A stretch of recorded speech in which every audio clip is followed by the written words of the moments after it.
Hello बच्चों, welcome back to my channel.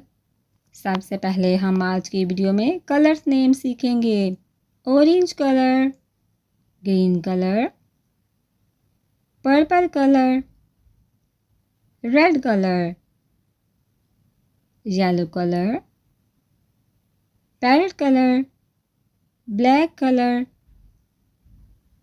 Pink colour, brown colour, blue colour.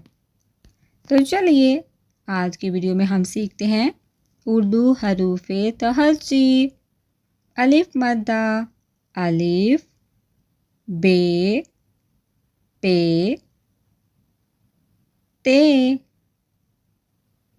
ते, से, gym, जे, हे, खे, दाल, डाल, जाल, रे, अड़े, जे, ये, सीन, शीन, स्वात, ज़्वात, तोएं, ज़ोएं, आइन, गाइन, फे, काफ, क्याफ, गाफ, लाम, मीम, नून, वाव, हे, हमज़ा।